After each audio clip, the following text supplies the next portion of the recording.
Hello, everyone, and welcome again to the podcast. And I'm really looking forward to you getting to meet and hear from Gary Katz. Welcome, Gary. Glad you're Thank you. here. I'm so glad to be here. Thanks for having me. Yes. And so, yeah, Gary, as I start with most everyone, tell folks a little more about yourself and how you've landed where you've landed. Yeah. Well, I'm a licensed clinical social worker and the owner of this practice. And before that, I was a teacher for about 20 years and a rabbi. And so for me, the name of the practice is the Center for Intimacy Recovery. And it really, that's basically what my life has been about, is trying to recover or find and have intimacy with other people or with myself. And what I've learned in the process, in some messy and sometimes painful ways as well, not always gracefully, is that the only way I'm able to have real intimacy with other people at whatever level is being sought, whether it's romantic or friendship or family or, collegial, the only way I'm able to have intimacy at whatever level it is by first having intimacy with myself. Mhm. So, like, and by that I mean, really knowing myself and even being willing to look at the parts that for many years I didn't even know were there or didn't want to look at.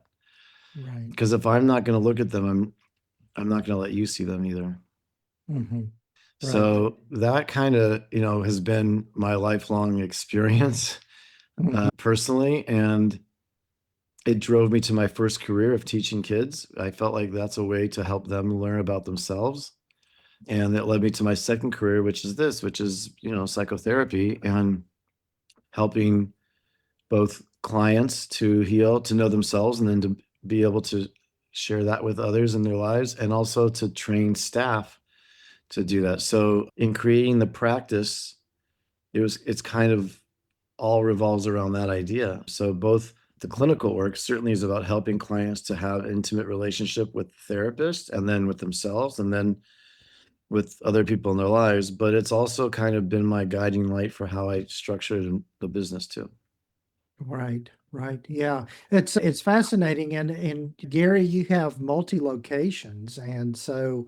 And we were kind of talking just a little bit before we started recording that it was really during the pandemic. It's always crazy to me how we mark time now by COVID and all Yeah. of that. Right. But you really recognized what were the things that you enjoyed the most, and one of those was the business side of running the practice. 100%. Yeah. I mean, I never really did business before. Like I said, I taught in schools, did programming, summer camps, and stuff like that. So, and I always felt as a man kind of inferior than the men who were in business, like in Wall Street or attorneys or, whatever. And so when I started my practice, first of all, I had no training. And I also didn't really, but I spent some time in COVID, probably like 5, 6 years into having the practice, really thinking about, like, as, demand grew for support for mental health for people and business was growing. And part of the way that bring intimacy into the practice is by, every person in the practice has 3 hours of supervision a week. It's like kind of like a teaching hospital, so to speak, where, Hmm. I want lifelong seekers and lifelong learners as therapists. So early in the pandemic, when we were all so isolated and not knowing what's happening fully, that weekly group supervision felt like such a special place. Like we were able to see the same people every week. And I hired a few more people as the need grew. And I was like, what am I doing here? Am I just going to keep hiring and dilute this connection? I didn't want to do that. Hmm. So it made me take some time to think about, what do I want to do? How do I want to, what do I want to do? And also, what do I want to do with my time? And how do I want to structure the business as well about that? And so I came up with three things that I really like to do and that I'm passionate about, which is working with clients, teaching, which I taught for 20 years formally, but so teaching new staff, and supervision. And like you mentioned, we just said, the development of creativity in the business and stuff. And so that led me to really stop doing the things I didn't want to do. So, Hmm. initially I did all the consultations and that was fine. But as it grew, I couldn't do them all. And I would squeeze them in between sessions, which, is a lose-lose type of thing. Mm-hmm. So hiring Mm-hmm. someone to do certain things, hiring them to do the payroll, hiring them to handle things that would free me up to be able to do the things I really love, which is, and so it also changed how I hired people. So I went from hiring two more at a time and sticking them in the group. And I don't want the group to get too big because the people are having this really special connection. So what I did was I hired like a entirely second parallel staff. So we would meet on Thursdays for group supervision. And I hired a whole new set of people that I met on Wednesdays in group supervision. Kind of like at that time, the pandemic, they were doing pods, like who you socialized with and Mm-hmm. for safety. And so it allowed each sub staff or staff to have a smaller and more intimate experience. They get more attention in group supervision. They get to know their coworkers instead of having a larger thing. And that's what I mean by it drives how we build out the business, not just the clinical piece, but the business structure too. Right, right. Yeah, so one of the things that a theme I hear there that I hear a lot is that really the big game changer was when you were willing to start outsourcing a lot of the things that you were doing in order to grow, in order to build what you've got. Yeah. Yeah. And so as we start to grow into other states, it's the same idea, which is to create small units of staff in each state.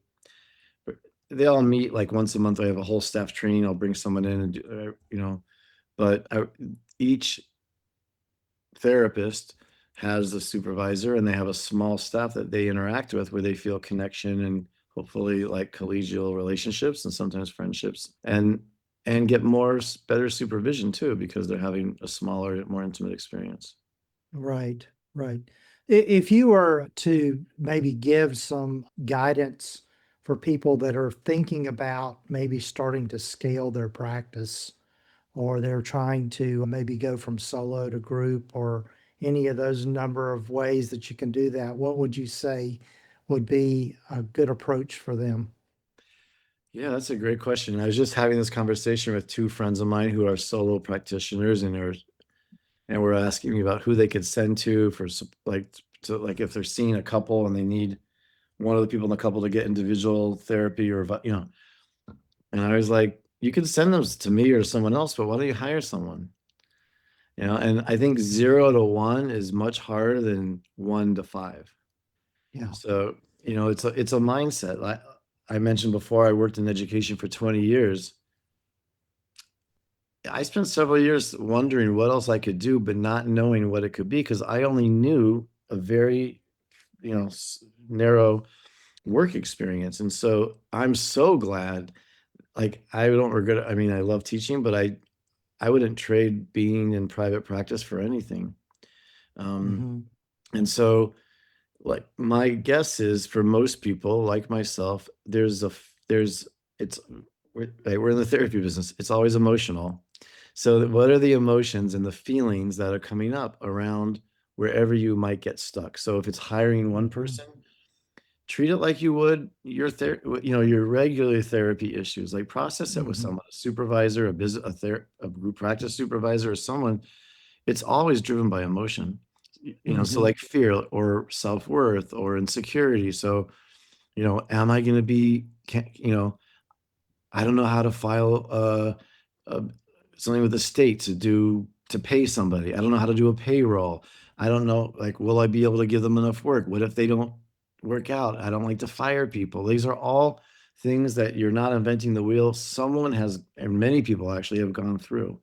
And Right. so I joined one and then I formed another group. I actually have another one I'm going to go to right after we finish of group practice owners who are all figuring it out. So we don't have to like invent the wheel. We can like share our Hmm. knowledge. So find places or people to talk to. Just like if you had an emotional problem or a problem in your relationship as a professional therapist, you would hopefully go to therapy to Hmm. get business therapy help. Like I think and just be in touch with the feelings that are coming up that are limiting your dreams. I had a friend who owned a toy company. And I remember when I first started my practice, we were having coffee and she said, Gary, like, you only have a finite amount of potential for your income because you're working on an hourly basis, like an attorney who charges by the hour.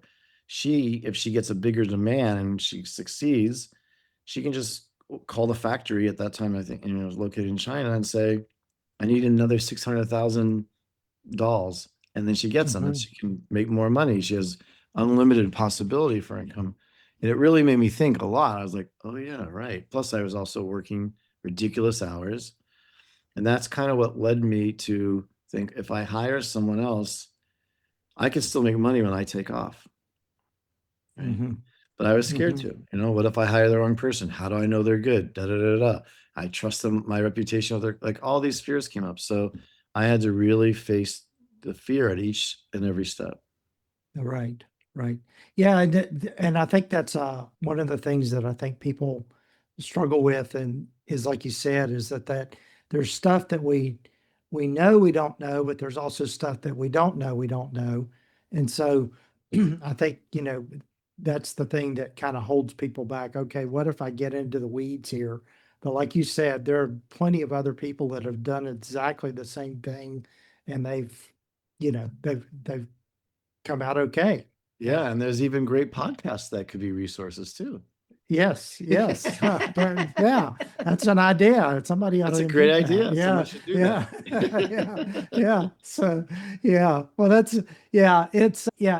interesting how our mindset can kind of get in the way of things. And I think one of the big things too is not only worried about giving up some of that control in order to scale in order to grow, you have to go from instead of the one-to-one way of providing services to the one-to-many. And the Yeah, way you do that is by bringing on more people. yeah. And you have to learn how to do things that you don't know how to do, which is hard. So Hmm. it's like when I was in the education world, it was very common. A really good teacher would get promoted into an administrative role. Their training is not to be an administrator. They might have the natural skill, or maybe they learn.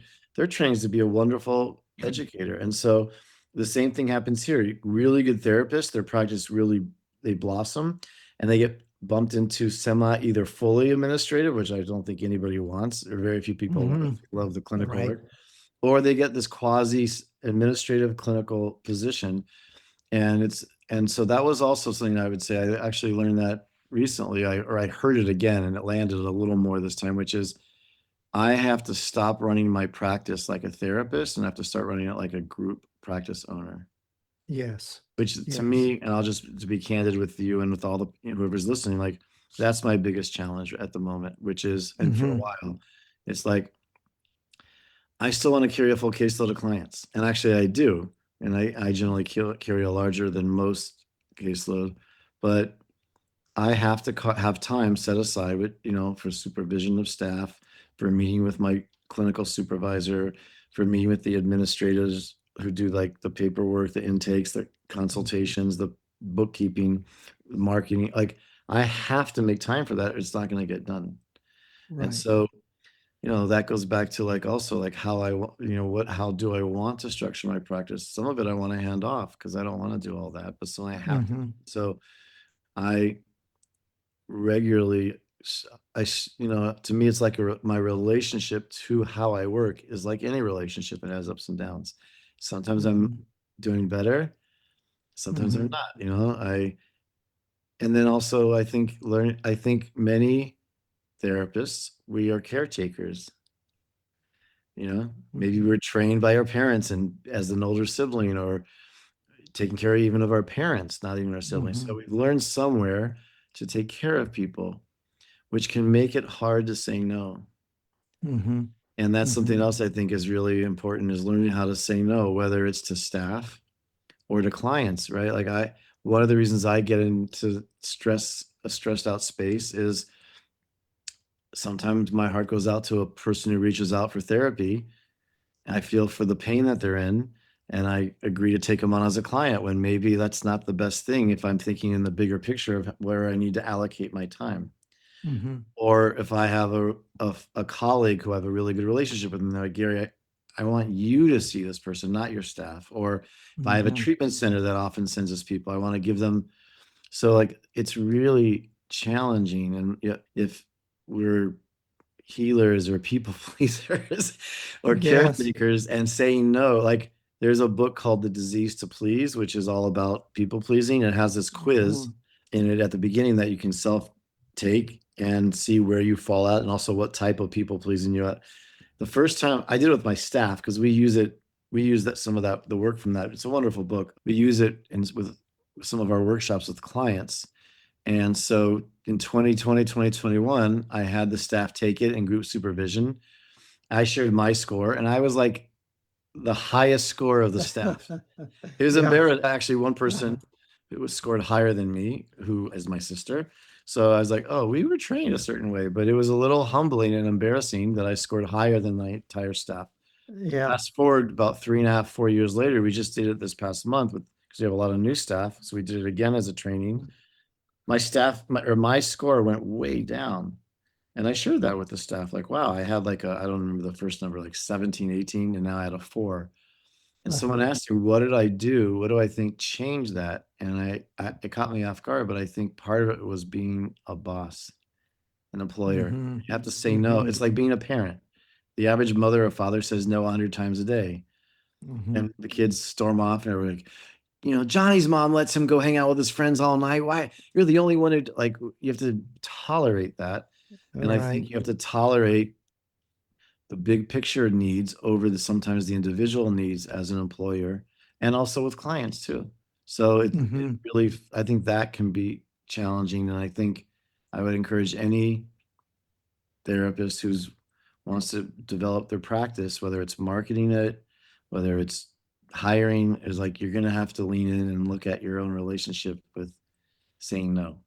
Yes, yes, and that's yeah. I think it's funny because that's just a whole theme that's come up for me lately, just in relationships and just in work, and just doing all the stuff.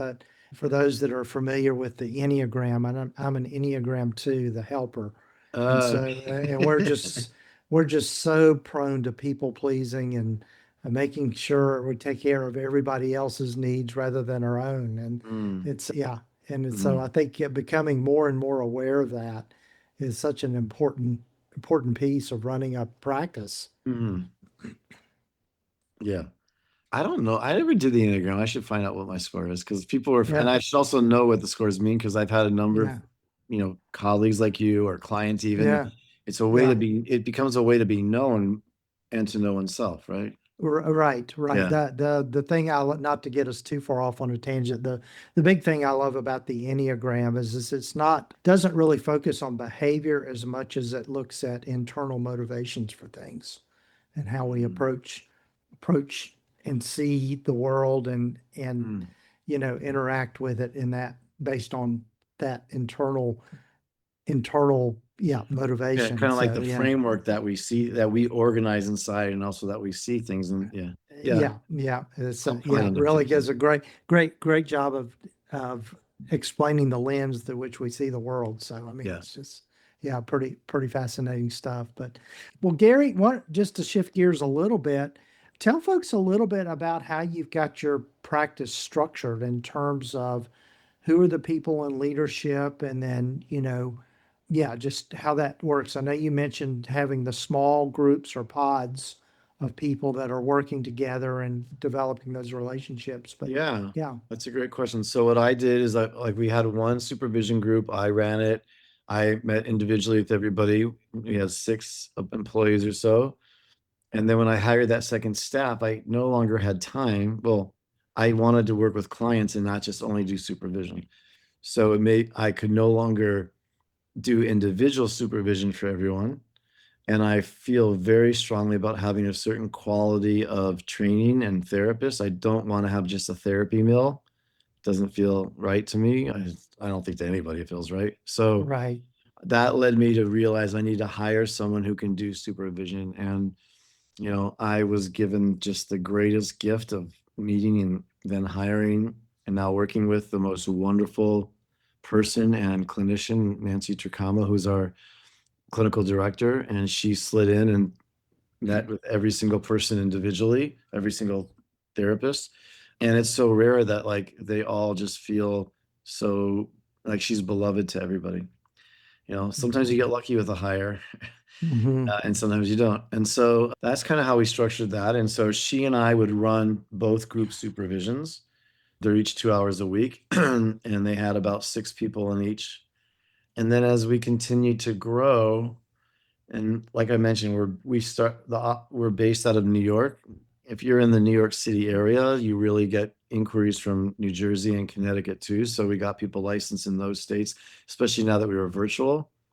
It wasn't an issue Mhm. before when we worked in an office. People would come from New York or I mean Connecticut or New Jersey into the office. So the New York license covered that. But as virtual work went up because of the pandemic, the shift as a result of the pandemic, so we needed to get people licensed in multiple states. So like nowadays, somebody who is licensed in New York will often be licensed in New Jersey and Connecticut too, which again, it's a Mhm. hassle, right? Like you know Mhm. that, like Yeah. the fact that licenses generally are state by state, and in our new reality, it's hard. And then thinking about wanting to expand to other places, think my thought process was, well, since it's by state, I'm going to look at the largest markets, right? Like, how many clients can you get from Rhode Island, the smallest state, compared to how many can you get from, let's say, Texas or Right. Florida or California, which are the most populous states? So Mhm. we hired people licensed in those states as well. Wow. And that's kind of how we've been expanding. And so we have a few therapists in each of those states, and then so that started to grow the practice. And then I realized that if my plan was, if those smaller groups continue to develop, I want to have a similar structure where Florida will have its own smaller staff and a supervisor. Texas will have its own smaller staff and a supervisor. California will. So that's kind of where we're at right now, is as we're expanding those staffs. The goal is, I hired a number of people who were not new graduates but had had experience already. Even some of them had experience supervising, or I just thought they would make quality supervisors. And so the goal is to train them how we work and what we work in, and train them to be supervisors, so then they can each run one of those smaller pods, so to speak, one of those smaller staffs. And my hope will be is that as each one develops into its own staff and has its own supervision group, that's the way I can stay connected and on top of things, by being in each group supervision. So for example, if we had one, let's say we had 5 supervision groups, one that met every morning, let's say Monday through Friday. Every day I'd have a 2 hour supervision. I get to know each staff member, get to hear how they think, how they conceptualize cases. I wouldn't be the primary person because they'd have a more direct individual supervisor, but I'd also be able to teach them the way we work around intimacy too. Mhm. Yeah, that's great. That's great. That's fascinating how you've structured that and just really kind of thinking progressively about expanding out and offering. I know we're, got to be mindful of our time, but tell folks a little bit more about your niche and your practice and how they can get in touch with you. Sure. As the name is intimacy, so people often think that means sex. And would say that a large part of our practice is about sex, but it's really about getting to know yourself, and then allowing others to know you, and how to be present to know others. So people come for that. And then they come for the things that get in the way of being able to have intimacy with ourselves. So, whether it's, we all develop strategies that are protective of our heart, that as Hmm. we go through life, it gets banged up, scarred, cut, nicked, damaged, wounded, bruised. Our hearts are so tender and so strong at the same time. So we look at a lot of strategies that people develop, ranging from more avoidance strategies, like I'm going to isolate as extreme, or I'll be a prickly porcupine and then wonder why nobody wants to hang out with me or be in a relationship with me, or I will be focused on keeping everybody happy and then I still feel empty at the end. Like all those strategies without shame, without judgment, and helping to unwind them so that the person can actually take the risk and have the courage and feel strong enough to take the risk to get close to other people. Right. A significant part of our practice also deals specifically with people who use relationships or sex as a way to avoid intimacy, whether Hmm. it's compulsive sexual behaviors or addiction, or whether it's jumping from relationship, I found the one again, who's going to Mhm. fix me. Mhm. And then we also have and then the impact. So if somebody's had secretive or compulsive sexual behaviors and has betrayed a partner, we work a lot with the other side of that relationship, the person who's been betrayed and has experienced what we call betrayal trauma. Right. So we work a lot with those, with couples or individual. And then we also do like traditional sex therapy, with Mhm. people whose bodies are not responding the way they want, or discrepancies of desire in a couple, or discrepancies of how they want their sex life to be, differences like that, a Mhm. whole variety. So that's really all we focus on. And we have a lot of groups that people that are partly psychoeducational, so people from any state can participate. Mhm. And we have a couple of intensives as well, which are focused either on trauma, they're virtual, or like, sexual behaviors that are problematic. And we have couples intensives too to help couples, reconnect or develop deeper intimacy. Awesome. Awesome. Tell folks your website and how they can get in touch with you. Website is the best way to get in touch with me or the practice, and it's intimacyrecovery.com. That's intimacyrecovery.com. And my email is my name, which if they're, they probably can see on what they're looking at if they're listening to this, which is Gary Katz, GaryKatz at intimacyrecovery.com. And I invite, clinicians and non-clinicians, I always invite people to reach out. I'm happy to chat via email or even on the phone, whether it's like a business development question or practice a clinical question or a personal, like I really feel that I really feel that we as colleagues should show up for each other, Mhm. and to spend one or two times talking with somebody and it feels like a way of giving back. So I Right. invite people listening to please reach out. Awesome. Awesome. And we'll have links in the show notes and the show summary for folks. And Gary, this has just been a pleasure to chat with you and hope we can connect again here soon.